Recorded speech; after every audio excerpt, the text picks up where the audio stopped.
I guess the best place to begin is with how I completely wrecked my marriage simply by being myself. My name's Vanessa, I'm 28 years old, and just 6 months ago, it looked like I had the kind of life most people dream about. You know those couples that seem so perfect they almost make you sick? Everything always appears to fall into place for them. That was us, or at least that's exactly how it looked on Instagram. Nathan and I met right after graduating college while working at one of those overly ambitious tech startups where everyone believed they were building the next thing that would change the world. Nathan was the quiet software developer who actually knew what he was doing, while I was mostly figuring things out as I went along in digital media. What drew me to him was how confident he was without acting like one of those arrogant tech guys who think they know everything. Within just a couple of years, it felt like we'd checked every box. We had the dream wedding, a cozy starter home in the suburbs, matching Tesla Model 3s because we loved telling ourselves we were helping the planet, and enough combined income that our parents finally stopped worrying about our unconventional careers. But this is where everything started getting complicated. I had a close group of guy friends from college, Derek, Logan, and Mason. They called themselves creative geniuses, and they'd been part of my life ever since freshman year. By pure coincidence, we all ended up working in the same industry. Nathan would always say that was convenient, using that particular tone that made it obvious he meant the exact opposite. Before Nathan came into my life, these guys had been there through every breakup, every work disaster, and every quarter-life crisis I ever had. I always described them as brothers to me. If brothers constantly cracked inappropriate jokes, drank way too much at holiday parties, and occasionally got a little too flirty after a few drinks. At first, Nathan really tried to be understanding. He'd come along to our weekly happy hours, laugh politely at inside jokes he didn't understand, and pretend it didn't bother him whenever Derek casually brought up the almost relationship we had back in sophomore year. About a year into our marriage, though, Nathan started making little comments that were impossible to ignore. He'd ask things like, "Don't you think Mason lets his hugs last a little longer than they should?" Or, "Funny how Logan only seems to call after 10 at night." I'd immediately roll my eyes and brush it off, telling him he was imagining things. As far as I was concerned, they were just my friends. Nothing more. Then everything really started changing after I got promoted to creative director at my agency. Suddenly, I was managing major projects, staying late almost every night, and whenever I needed people to brainstorm ideas over a few drinks, guess who was always available? My guys. Nathan would text asking when I'd be home, and I'd answer with some vague excuse about an unexpected client emergency. Meanwhile, I'd already be 4 drinks into the evening at some rooftop bar, laughing while Derek mocked Nathan's worried husband routine. Slowly, I started hiding little things from Nathan. I never mentioned that Mason regularly sent me memes at 2 in the morning. I also kept quiet about the running joke Logan and I had about what might have happened if we'd dated back in college. At the time, it all felt harmless, just old friends joking around, but Nathan saw something completely different. Whenever he'd accidentally come across our messages, he'd get this expression on his face like he was staring at pieces of a puzzle he desperately didn't want to finish putting together. That's when the real arguments began. These weren't the small disagreements about whose turn it was to load the dishwasher anymore. Nathan would ask, "If they're really just friends, why do you always hide your phone when I walk into the room?" Or, "Why does Derek know so much about what's happening in our marriage?" Every single time, I'd get defensive. I'd accuse him of being controlling and insist he was blowing everything out of proportion. I even leaned into some classic manipulation, saying things like, "Maybe you should talk to someone about your trust issues," or, "I can't believe you think so little of me." Looking back now, it's obvious how every little choice kept making things worse. But back then, I genuinely believed I was the victim of Nathan's unreasonable jealousy. Maybe everything would have turned out differently if I'd actually listened when he tried to tell me how he felt. But that would have required me to become a completely different person, someone who cared more about her husband's emotions than her own social life. What I didn't realize was that things were about to spiral into something far uglier. That's the kind of disaster you create when you start a group chat whose main purpose is making fun of your husband with your totally platonic guy friends. The group chat seemed innocent enough in the beginning, or at least that's the lie I kept telling myself. Derek created it one evening after Nathan had called me 3 times while we were at happy hour. He named the chat Vanessa's Freedom Fighters because he thought it was hilarious. Mason immediately added a clown emoji to the title, which became much more ironic later than any of us could have imagined. At first, the chat was just our place to vent. Nathan would text asking why I wasn't home for dinner yet, and I'd take a screenshot, drop it into the group, and add a few eye roll emojis. The guys always responded with the same predictable encouragement. "He's not your dad." Or, "Does he forget you're an adult with a career?" Having people constantly reassure me that I was right felt good, even though all I was really doing was getting irritated because my husband wanted to spend time with me. Eventually, though, the conversations became much darker. Logan started picking apart every text Nathan sent like he was writing a college thesis about toxic masculinity. Derek filled the chat with articles about controlling behavior in relationships. Mason constantly reminded everyone that his sister's marriage fell apart because her husband had supposedly acted exactly like Nathan. Looking back now, it's obvious they were feeding my worst instincts and pushing me further away from my husband. At the time, though, I believed every word they said without questioning it. The biggest turning point came when I started sharing things that never should have left my marriage. I told them about arguments over our sex life. I shared Nathan's insecurities. I even took screenshots of pages from his therapy journal after finding them on his laptop. Yeah. I'm definitely not proud of that. But the guys acted like they were supporting me. They kept telling me I had every right to understand what I was dealing with. Derek even started calling Nathan the controller in the group chat, and somehow we all thought it was the funniest thing ever. To make ourselves feel safe, we turned on disappearing messages that erased everything after 24 hours. Nothing screams "this is completely innocent" quite like making sure all the evidence deletes itself, right? I even started saving screenshots of the juiciest conversations before they disappeared. I'd hide them in a secret folder on my phone labeled work stuff, like I was some kind of criminal mastermind running an undercover operation. The worst part was how much I enjoyed it.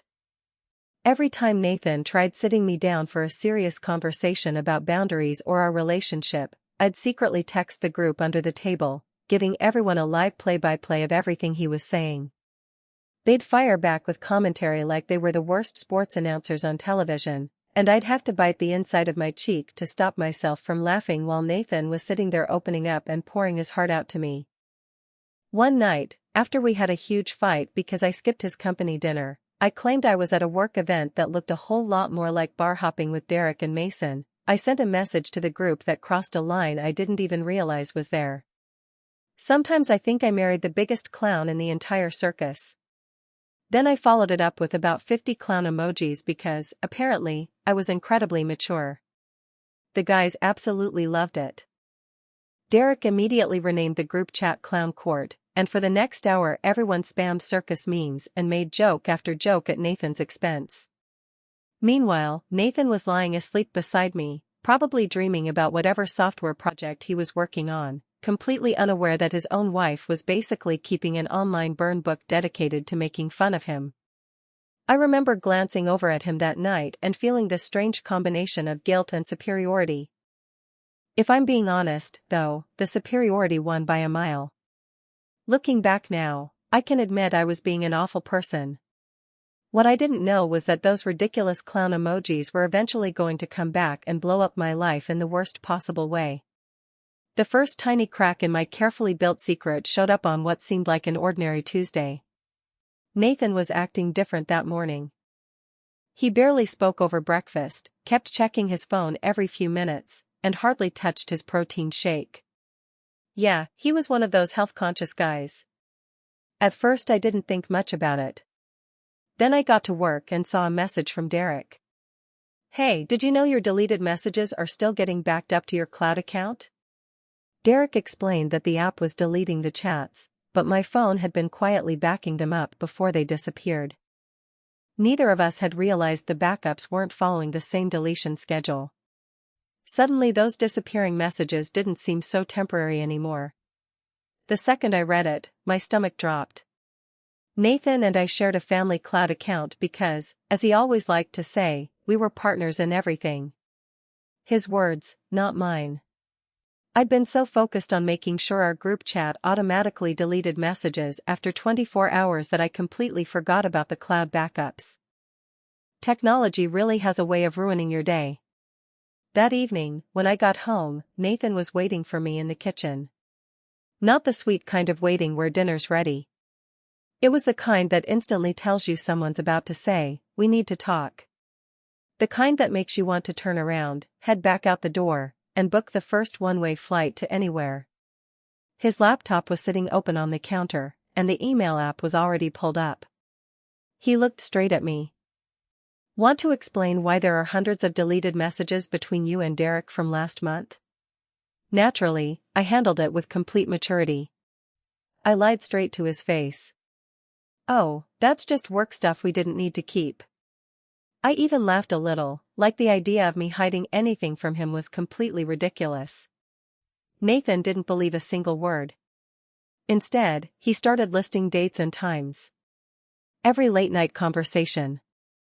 Every message that happened during the exact hours I'd told him I was working late. The following week felt like walking across an endless floor covered in eggshells. Nathan found a way to restore the cloud backups because, of course, he's a software developer and actually knows how to do things like that. Within a couple of days he had recovered enough of the old backups to piece together what we'd been saying. The screenshots I'd forgotten about on my iPad filled in the rest. I responded by changing every password I had and warning the guys that we needed to be much more careful. Our lives somehow turned into this bizarre digital game of cat and mouse. The strange part was that I was playing both sides. The group chat basically became our command center. Mason thought I should flip the whole situation around and accuse Nathan of destroying our marriage because of his lack of trust. Logan even wrote me an entire script explaining how I should act offended that Nathan had invaded my privacy. Derek's only concern was making sure we stopped putting risky things in writing. Not one of us, including me, ever suggested the obvious solution. Nobody said maybe we should stop doing this altogether. Everything got even worse after Nathan discovered some old screenshots on my iPad. The screenshots from his therapy journal. I'd forgotten my photos synced automatically across all my Apple devices. I came home and found him sitting alone in the dark. A little dramatic, sure. But what happened next was worse than if he'd started screaming. He didn't yell. He didn't throw anything. He just sat there staring at the tablet before looking up at me with an expression I'd never seen before. Quietly, he said, "I don't even know who you are anymore." That should have been the moment I admitted everything. I should have apologized. Instead, I completely exploded. I accused him of being paranoid. I said his controlling behavior was pushing me away. I told him maybe he needed even more therapy if he couldn't handle the fact that his wife had male friends. Then I pulled out the absolute worst thing I could have said. I brought up his ex. I told him maybe this was the reason she'd left him. That was basically relationship napalm. Later that night, I sent the cruelest message I'd written yet into the group chat. "Living with Nathan feels like being married to a prison warden who flunked detective school. Can't wait to see what investigation he launches next into my totally criminal friendship with you guys." The guys thought it was hilarious. They flooded the chat with clown emojis and started joking about creating a podcast called The Controller Chronicles. At the time, I honestly thought I was clever. I felt like I was living some secret double life, expertly juggling everything without getting caught. But pride has a funny way of setting you up for disaster. Mine was coming. And when it finally hit, it was far more public, and way more humiliating, than I ever could have imagined. It all happened during one of our monthly department meetings. Picture the scene. The entire digital media team was squeezed into one conference room. Someone was talking through quarterly projections while almost everyone pretended to pay attention and secretly browsed online stores on their phones. I was doing the same thing. I looked engaged whenever someone glanced my way, but I was actually scrolling through the group chat where the guys were making fun of Nathan's latest act of controlling behavior. Apparently asking your wife to let you know if she wasn't coming home for dinner qualified. The nerve, right? Then Mason dropped an absolutely brutal meme about clowns and trust issues. It was so funny that I couldn't resist sharing it. Without thinking, I took a screenshot of the entire conversation.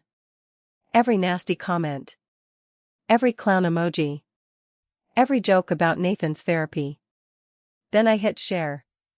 The company chat and clown court sat right next to each other in my share list. I tapped without even looking. Except my exhausted brain made one tiny little mistake. Instead of sending it back to clown court, I accidentally selected the company-wide team chat. The one called Digital Team 2023. 47 members. Have you ever felt like your soul instantly left your body? Because that's exactly what happened when I saw the word delivered underneath the team chat. For about 3 agonizing seconds, I stared at my screen, desperately hoping I was dreaming. I wasn't. Everything was painfully real. Then those little typing bubbles started popping up. And I knew my life was about to fall apart. The conference room became completely silent. A second later, the notification sounds started going off. One after another. People awkwardly looked away from me. Others were obviously taking screenshots before anything could disappear. Denise from HR actually choked on her coffee. Across the room, my boss, Victoria, looked down at her phone with an expression that practically screamed, "Someone is about to have a very uncomfortable meeting." But somehow it got even worse. Nathan happened to be working for our company as a contract software developer. He'd been helping build our new website. Which meant, yep, he was included in the team chat. I tried deleting the message, but everyone knows that's about as useful as trying to squeeze toothpaste back into the tube. A few minutes later, my phone buzzed. Nathan had sent one text. Well, at least now I know what the circus really looks like. Then he disappeared. No more texts. No social media activity. No emails. Nothing. Complete radio silence. My attempt at damage control was pathetic. I quickly typed into the company chat. "Oh my gosh, this is so embarrassing." Those were old screenshots from a silly game we were playing. Not a single person believed me. Honestly, why would they? The timestamps were from that very morning. And there's really no believable way to explain away messages saying, "I can't believe I married such a clown," by claiming they were somehow part of a game. To make matters even worse, the guys weren't helping at all. The guys weren't much help once everything fell apart. Derek was the first one to disappear. The second things started going downhill, he vanished. Logan sent me a couple of weak messages saying, "Don't worry, it'll blow over." Mason somehow managed to make things even worse. He actually suggested we lean into the whole mess and tell everyone it had been one giant prank all along.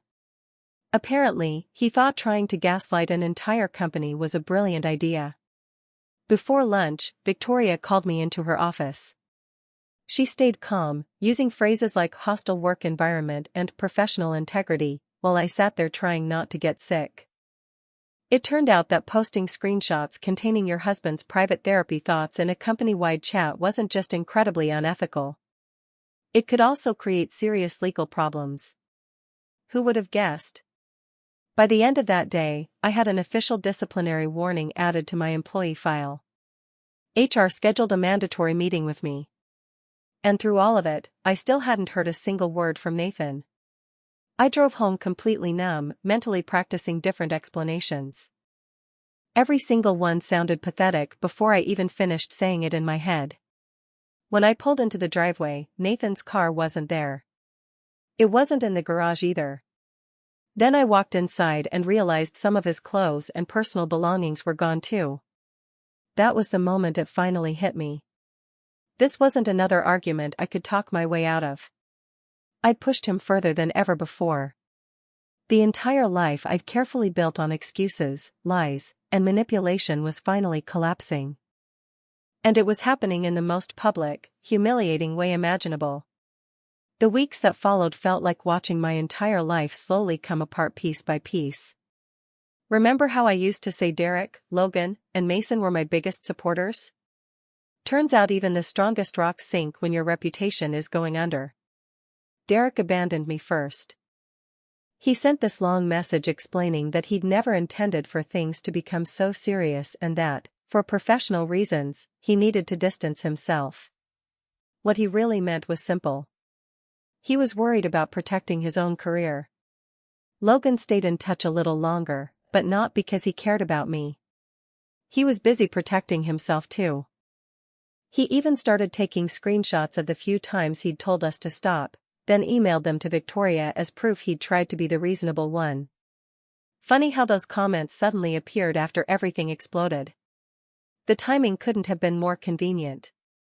As if that wasn't enough, he emailed Victoria claiming he'd been trying to encourage me to behave more professionally the entire time. What a snake. Mason tried playing both sides. That worked about as well as you'd expect. He'd send me sympathetic texts pretending to support me. At the exact same time, he was telling coworkers he had no idea things had become so toxic. Later, I found out he'd been showing people screenshots from our chats for months. He framed it as concern for my marriage. Some friend. Work became a complete nightmare. You know that scene in Mean Girls where everyone discovers the burn book? It felt exactly like that. Except this time I was Blair Montgomery, and the burn book was filled with insults about my own husband. People I'd worked beside for years suddenly avoided making eye contact with me. Whenever I walked into the break room, conversations immediately died. Eventually, I stopped eating in the cafeteria altogether and started ordering lunch because I couldn't handle the awkward silence anymore. Victoria stayed professional, at least on the surface. But I could tell she'd completely lost confidence in me. Just weeks earlier, my career had been taking off. Now everything was crashing down. Projects I'd been leading were quietly reassigned to other people. Clients started asking for literally anyone except Vanessa to handle their accounts. Even Brenda from the office suddenly felt qualified to give me relationship advice. Brenda. Think about how bad things have to be for that to happen. The part that stung the most was what happened to Nathan. Instead of his reputation taking a hit, it actually got better. People saw him as the patient husband who'd spent years quietly putting up with disrespect. Honestly, maybe they weren't entirely wrong. Still, they didn't know every detail. They never saw his insecurities. They didn't know how often he'd ask where I was or want us to spend more time together. At the time, I convinced myself that those things were controlling. Looking back, they mostly sounded like normal expectations in a marriage. Nathan filed for divorce exactly 3 weeks after the group chat disaster. There weren't any dramatic confrontations. No screaming matches. No revenge. He handled everything the way he handled everything else in life. Quietly. Efficiently. His attorney contacted mine. Everything stayed polite and professional. He never tried to destroy me financially. He never talked badly about me to our friends. He didn't even bother changing his relationship status online. Oddly enough, that hurt even more. His silence said far more than any angry words ever could. The final blow came when I learned he'd already accepted a new job in another state. Apparently, he'd started planning his exit the day he discovered those screenshots from his therapy journal. The house would be sold. Our assets would be divided fairly. Then he'd leave. Just like that. The life we'd built together was being carefully taken apart with the same precision Nathan used every day when writing code. I reached out to him one last time. I sent a long message explaining that we could still fix things. I told him I'd changed. I admitted I'd finally realized how badly I'd messed up. His reply was painfully short.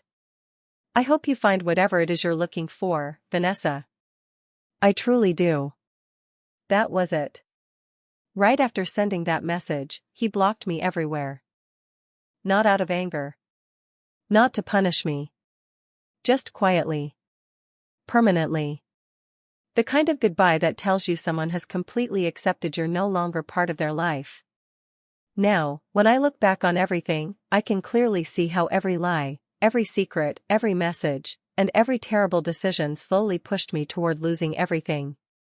But here's the part that still messes with my head. A small part of me still struggles to believe I was completely wrong. I know the group chat was awful. I know sharing those screenshots crossed every possible line. But sometimes I still catch myself wondering. What if Nathan had simply been more accepting of my friendships from the very beginning?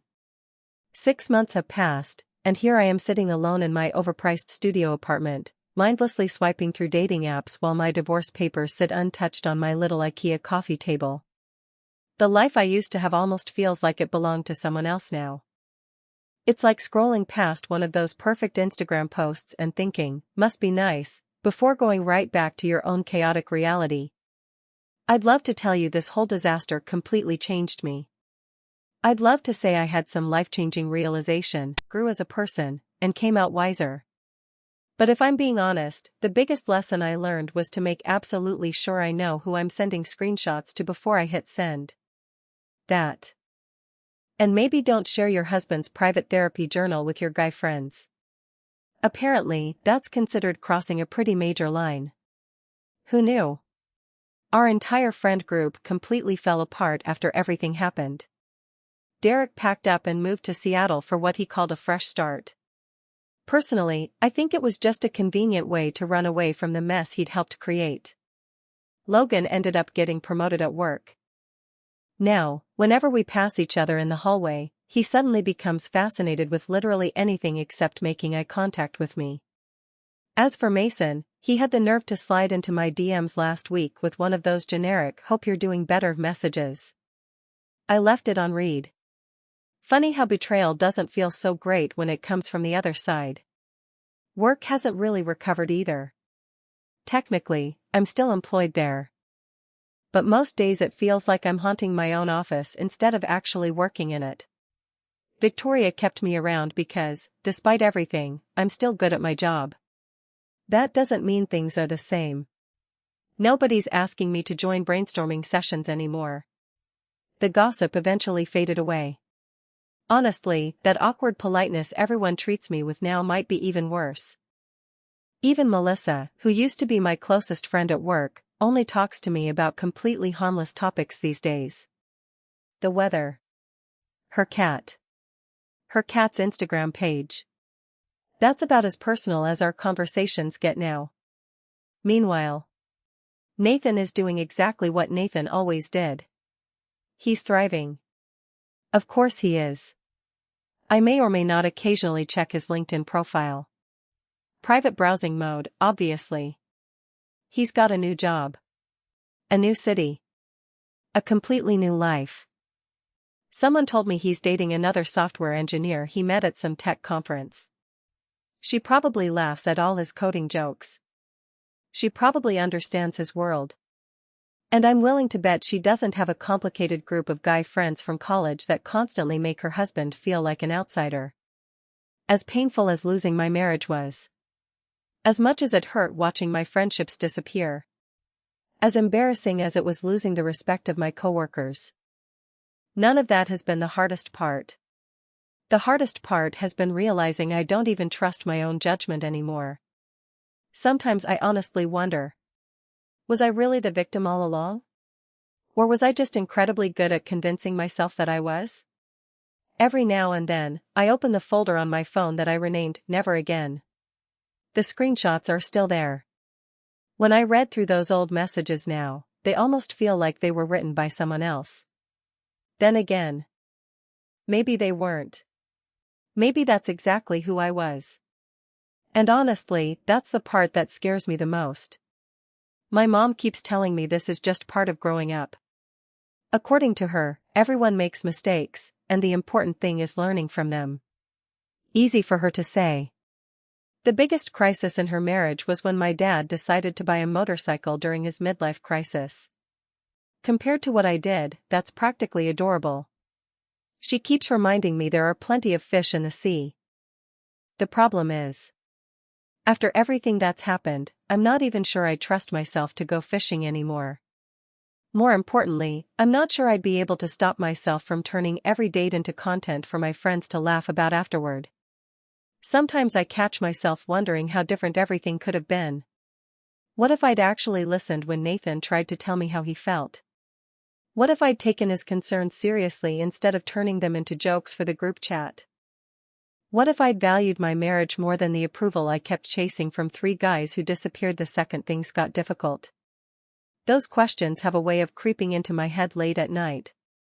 But thinking about them means taking a long, honest look at myself. And if I'm being truthful, I'm still not sure I'm ready for that. So here I am. Somehow, I'm still making this story about me. I'm still struggling to fully admit that maybe, just maybe, I was the villain in my own story all along. I know I should probably feel more guilty than I do. Instead, what I mostly feel is frustration that my actions actually had consequences. Nathan would probably tell me that's the real issue. And maybe he'd be right. Still, at least I ended up with one unbelievable story out of all this. If you've made it this far and you're thinking I'm one of the worst people you've ever heard about, honestly, you're probably not wrong.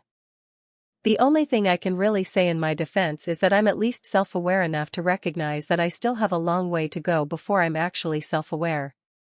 Maybe that counts for something. Maybe it doesn't. Either way, I guess this is where my story ends. My dating app keeps blowing up with new matches, and I should probably start sorting through them. Don't worry, though. I already made a brand new group chat to talk about them. This time it's only my female friends. Because obviously, that was the only thing wrong with my original plan.